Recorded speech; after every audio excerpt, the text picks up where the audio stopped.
আসসালামু আলাইকুম। আশা করি আপনারা সবাই ভালো আছেন। আলহামদুলিল্লাহ আমিও ভালো আছি। হঠাৎ করে আমার ফার্মে চলে আসলাম।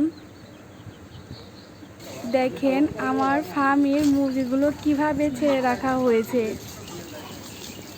দেখেন মাশাআল্লাহ আমার ফার্মের মুরগিগুলো দেখতে অনেক সুন্দর হয়েছে। আর এই যে এগুলো মোরগ, এখানে অনেকগুলো মোরগ ছিল, বিক্রি করা হয়ে গিয়েছে আর এইগুলাই আছে। দেখেন মোরগগুলো কালার কি সুন্দর লাগে দেখতে, তাই না?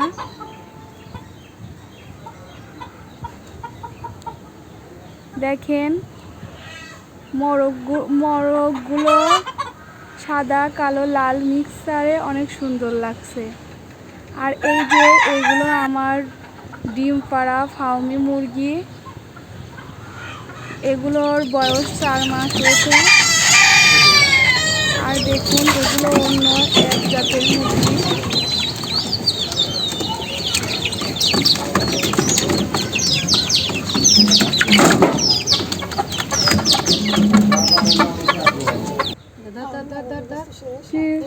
এই যে এখানে গরম পানি দিয়ে ফার্মি মুরগি পরিষ্কার করে নেওয়া হচ্ছে। আর এই যে মাংসগুলো এখানে পিস পিস করে কিভাবে কেটে রাখা হচ্ছে দেখুন।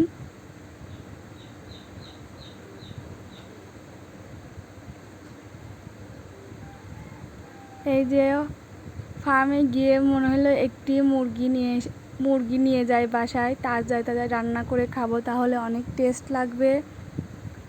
আসলে মাংস অনেক দিন ফ্রিজে রাখলে সেটা টেস্ট লাগে না, আর যেটা ফ্রিজে না রাখা হয় সাথে সাথে রান্না করে খাওয়া হয়, দেখবেন সেটার স্বাদ একটু বেশি। আর এই যে এখানে কেটে রাখা পেঁয়াজ, মরিচ, তেজপাতা, আর এই যে এখানে কিভাবে আমার মা চালের রুটি বানাচ্ছে দেখুন। আর এইখানে আমি চুলা ধরিয়ে দিয়েছি, এই যে কয়েকটা রুটি ভেজে নিচ্ছি কিভাবে দেখুন। আর এই যে এখানে কি কি মশলা লাগবে মাংস রান্না করতে এক পলকে সবাই দেখে নিন।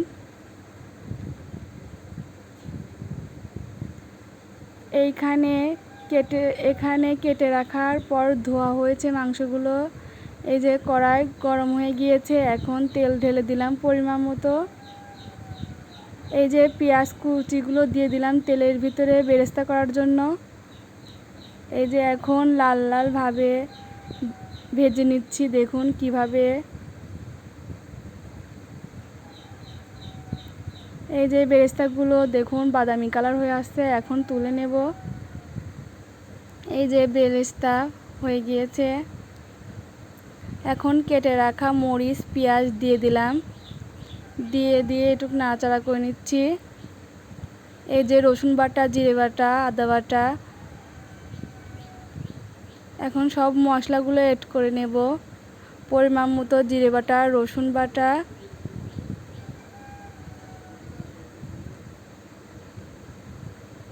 এই যে ভালোভাবে নাড়াচাড়া করে নিচ্ছি যাতে মশলাটা না লেগে যায়। তারপরে এই যে পেঁয়াজ বাটা পরিমাণ মতো দিয়ে নিলাম।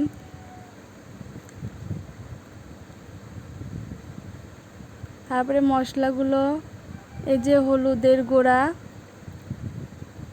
2 টেবিল চামচ পরিমাণ মতো, তেজপাতা, ফল, চলা দিয়ে নিলাম। এই যে এবার ভালো করে নাড়াচাড়া করে নিচ্ছি দেখুন কিভাবে মশলাটা ভালোভাবে কষিয়ে নেব।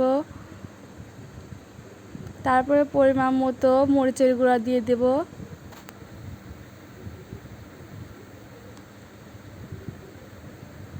তবে এই যে দেখুন মশলাটা কিভাবে কষাচ্ছি। তারপর সজের গুঁড়া দিয়ে দিলাম পরিমাণ মতো।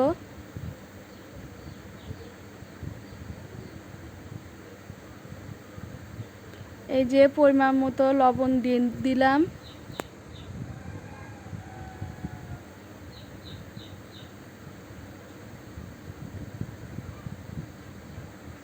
তারপরে এই যে মশলাটা লেগে যাচ্ছে নিচে, এটুকু নেড়ে দিলাম। মশলা কষানো হয়ে গিয়েছে, ধুয়ে রাখা মাংসগুলো দিয়ে দিলাম।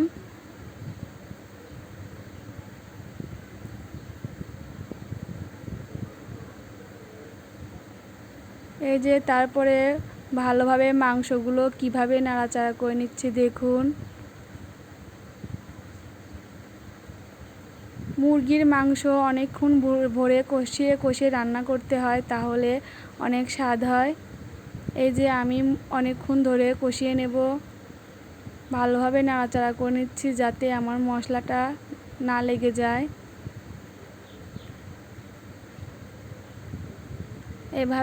এভাবেই নাড়াচাড়া করে নেবেন। এই যে মশলাগুলো আমার কষানো হয়ে গেছে, দেখুন মশলা সহকারে মাংস। আমি এখন পানিটা ঢেলে দিলাম। মশলা লাগার কারণে আমি অল্প পরিমাণ পানি দিয়ে আগে মাংসটা ভালোভাবে নেড়ে নিচ্ছি। মাশাআল্লাহ, মাংসর কালারটা অনেক সুন্দর আসছে।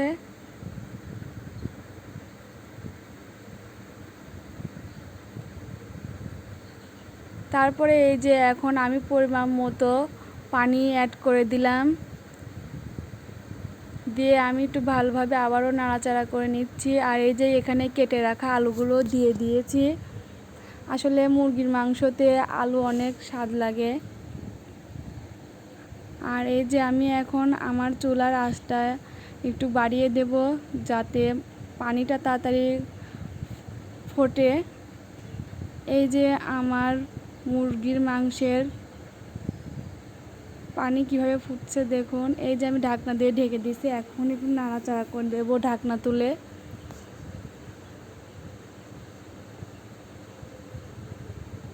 এই যে ভালোভাবে একটু নাড়াচাড়া করে দিচ্ছি। দেখুন মুরগির মাংসর কালারটা অনেক সুন্দর আসছে মাশাআল্লাহ দেখতে।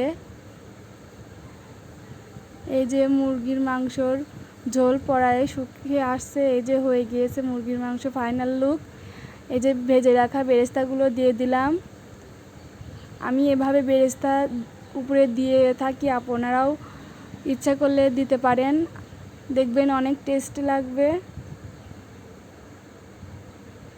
দেখুন মুরগির কালারটা কি সুন্দর হয়েছে মাশাআল্লাহ।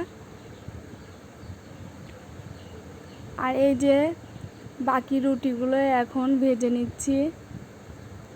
দেখুন রুটিগুলো কি সুন্দর ফুলতেছে। আর এই মাংস দিয়ে রুটি খেতে অনেক মজা লাগবে।